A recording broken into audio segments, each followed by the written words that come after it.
शिक्षा मित्रों के बीच में इस वक्त पर कोर्ट के मामले को लेकर, इसके साथ ही समायोजन को लेकर तमाम तरह की बातें होती हुई नजर आ रही हैं, क्योंकि मानदेय बढ़ोतरी हो चुकी है उत्तर प्रदेश के शिक्षा मित्रों की, और अब शिक्षा मित्र इंतजार कर रहे हैं कि आखिरकार उनका समायोजन कब होगा। तमाम तरह की खबरें निकलकर सामने आती हैं, जिसमें देखने को मिलता है कि लोगों का ये कहना होता है कि बहुत जल्दी उत्तर प्रदेश के शिक्षा मित्रों का समायोजन होने वाला है, लेकिन स्थितियां क्या है कुछ भी नहीं पता है। उधर दूसरी तरफ संगठनों की तरफ से लगातार अपील की जा रही है सरकार से कि अब सरकार समायोजन को लेकर भी कोई बड़ा कदम उठाए। 62 वर्ष की सेवा और 12 महीने के मानदेय को लेकर जो मांगे हैं वो बहुत ज्यादा तेज होती हुई चली जा रही हैं। फिलहाल बात करें अगर हम उत्तर प्रदेश के शिक्षा मित्रों की, तो उत्तर प्रदेश के शिक्षा मित्र लंबे समय से सरकार से अपील कर रहे थे कि इनके मानदेय में बढ़ोतरी की जाए, और फिर आखिरकार देखने को मिला कि उत्तर प्रदेश सरकार के द्वारा एक ठोस कदम उठाया गया और उत्तर प्रदेश के शिक्षा मित्रों के मानदेय में बढ़ोतरी कर दी गई। फिलहाल इस वक्त पर कोर्ट के मामले को लेकर जो तमाम बातें हो रही हैं, इस विषय पर ज्यादा जानकारी देते हुए उत्तर प्रदेश के ही शिक्षा मित्र पवन गोलिया ने क्या कुछ कहा है, आप भी सुनिए।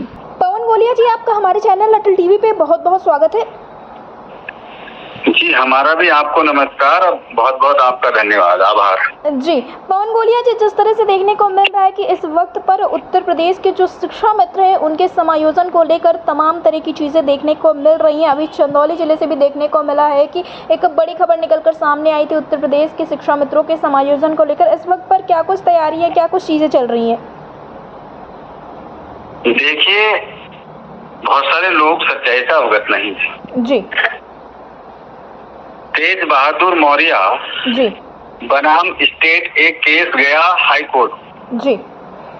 तो हाई कोर्ट में जो माननीय जज साहब हैं मंजू चौहान जी, उनका ये जजमेंट आया, डायरेक्शन आया कि जो प्रत्यावेदन है उत्तर प्रदेश जो सरकार है उनका प्रत्यावेदन लेगी जी, और जो उनकी मांग है, जो उनकी प्रेयर है, उस प्रत्यावेदन का जी जो कानून के सम्मत निस्तारण करेगी जी। और उसी के आधार पर बहुत सारे लोग जो उसमें पटिशनरों के लिए लाभ था, मतलब पटिशनरों का प्रत्यावेदन लेंगे जो पटिशनर थे जी। तो उसी आधार पर बहुत सारे लोगों ने जो है पटिशनर बने और पटिशनर के आधार पर अलग अलग नाम से ये केस डाल दिया गया जी। फिर इसमें 2 माह का टाइम था और 2 माह के अंदर अंदर राज्य सरकार ने इसका निस्तारण कर दिया। जी। राज्य सरकार ने इसका निस्तारण ये करा, जो आपका मांग थी कि हमको नियमितकरण कर दिया जाए जी। तो चूंकि 25 जुलाई 2017 का जो फैसला आया था आनंद कुमार बनाम स्टेट जी, उसके आधार पर आपका नियमितकरण नहीं हो सकता जी, क्योंकि वो सुप्रीम कोर्ट का जो परम आदेश है और सुप्रीम कोर्ट के आदेश पर ही शिक्षा मित्रों का जो समायोजन रद्द किया गया था नियमितकरण जी। तो इस आधार पर उन्होंने जो उसका निस्तारण कर दिया और उनकी मांग को राज्य सरकार ने खारिज कर दिया जी। अब राज्य सरकार का जो राज्य सरकार का स्टेटमेंट है जो उनका लिखित है, अब चाहे तो पटिशनर दोबारा हाई कोर्ट जा सकते हैं जी, अपनी दलील दे सकते हैं, चाहे तो राज्य सरकार इसी डायरेक्शन में रेगुलराइजेशन कर सकती थी, लेकिन चूंकि ये आदेश सुप्रीम कोर्ट का है तो जब तक इसको स्पष्ट आदेश नहीं आएगा हाई कोर्ट से या सुप्रीम कोर्ट से, जब तक मुझे नहीं लगता कि कोई संभावना लाभ मिलेगा जी। तो अगर सुप्रीम कोर्ट से आप प्रभावित हुए हैं तो सुप्रीम कोर्ट के आदेश से ही आप लाभान्वित हो सकते हैं, इसके अलावा मुझे नहीं लगता कोई विकल्प हो जी।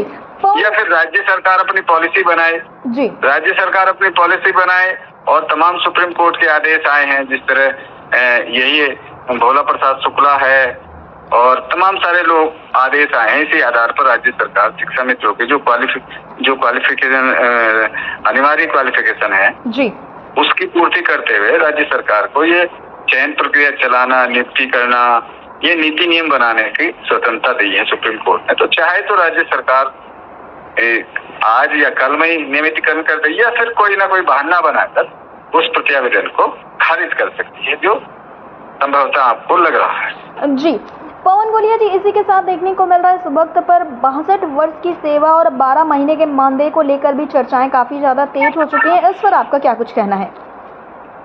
देखिए, अलग अलग जनपदों के लोगों ने डेटा मांगा गया है कि 62 साल, क्योंकि राज्य सरकार ने 60 वर्ष को निर्धारित किया है शिक्षा मित्र और संविदा कर्मी के आधार पर जी।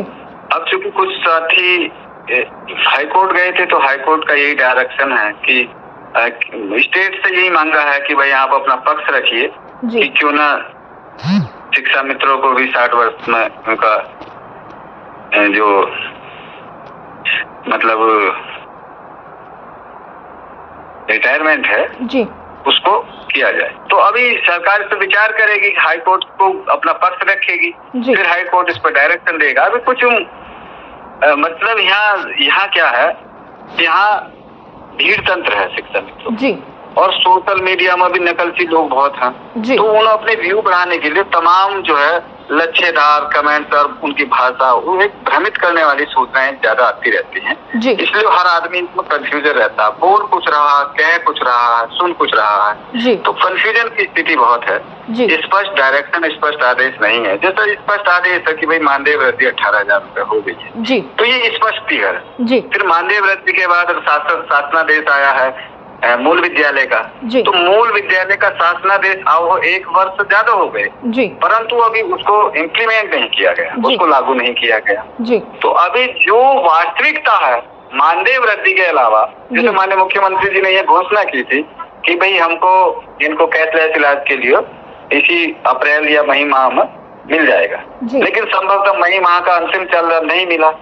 तो जो रियलिटी में अभी कुछ मिला है वो केवल मानदेय वृद्धि मिली है, इसके अतिरिक्त अभी कुछ नहीं मिला। और कब मिलेगा उसको डेट निर्धारित नहीं है। अलग अलग तरह के व्यू हैं लोगों के, अलग अलग तरह की समझ है और अलग अलग तरह का उनका व्यवहार है। तो यही रियलिटी है। हमको शिक्षक होने के नाते जो रियलिटी है, वास्तविकता है, उसकी जानकारी लेना रहनी चाहिए और उसी जानकारी को अपडेट करना चाहिए लोगों के प्रचार। जो भ्रामित सूचनाएं हैं, जो फर्जी सूचनाएं हैं, उनसे बचना चाहिए। जी, पवन गोलिया जी, एयरटेल टीवी से जुड़ने के लिए बहुत बहुत धन्यवाद। जी ठीक है, नमस्कार और आपका धन्यवाद। जैसा कि देखने को मिल रहा है, अभी तक समायोजन को लेकर कोई ठोस निर्णय नहीं लिया गया है, बस तैयारियां की जा रही हैं और अलग अलग तरीके से उत्तर प्रदेश के शिक्षा मित्र प्रयास कर रहे हैं कि जल्द से जल्द उत्तर प्रदेश के शिक्षा मित्रों का समायोजन हो जाए। इसके साथ ही इनकी सेवा अवधि जो है वो 62 वर्ष कर दी जाए, 12 महीने का इन्हें मानदेय दिया जाए, क्योंकि उत्तर प्रदेश के शिक्षा मित्रों को महज 11 महीने का मानदेय मिलता है। उनको जो ग्रीष्मकालीन और जो शीतकालीन अवकाश होता है उसका मानदेय नहीं दिया जाता है, जबकि आप जानकर हैरान होंगे कि इस दौरान भी सरकार की तरफ से तमाम कार्यभार इन शिक्षा मित्रों को दे दिए जाते हैं और ये शिक्षा मित्र पूरे मनोयोग से उस कार्य को करते हैं। तो ऐसे में उत्तर प्रदेश के शिक्षा मित्रों की मांग है कि इनकी जो सेवा अवधि है उसे 60 वर्ष से बढ़ाकर 62 वर्ष कर दी जाए। इसके साथ ही इन्हें 11 महीने का नहीं बल्कि पूर्ण रूप से 12 महीने का मानदेय दिया जाए, जिससे कि उत्तर प्रदेश के शिक्षा मित्रों का जीवन और ज्यादा आसान हो सके। एक तरफ जहाँ उत्तर प्रदेश सरकार के द्वारा तमाम बड़े कदम उठाए जाने की बात कही जा रही है, तो वहीं पर उत्तर प्रदेश के शिक्षा मित्रों के बीच में मानदेय बढ़ोतरी के बाद उम्मीदें भी बढ़ती हुई नजर आ रही है, क्योंकि उत्तर प्रदेश सरकार के द्वारा उत्तर प्रदेश के शिक्षा मित्रों के मानदेय में बढ़ोतरी की गई है। और तो अब ये उम्मीद भी है कि बहुत जल्दी सरकार के द्वारा 62 वर्ष की सेवा, 11 महीने का मानदेय, इसके साथ ही उत्तर प्रदेश के शिक्षा मित्रों के समायोजन को लेकर भी कोई बड़ा कदम उठाया जा सकता है, क्योंकि 27 का चुनाव भी करीब है और 27 के चुनाव के पहले पूरी तरह से प्रयास किया जा रहा है कि सरकार इन सारी चीजों को लेकर कोई बड़ा कदम उठाए, जिससे कि उत्तर प्रदेश के शिक्षा मित्रों का जीवन जो है वो बेहद आसान हो सके। देखना ये होगा कि आखिरकार सरकार क्या कुछ कदम उठाती है। Desk report, Airtel TV.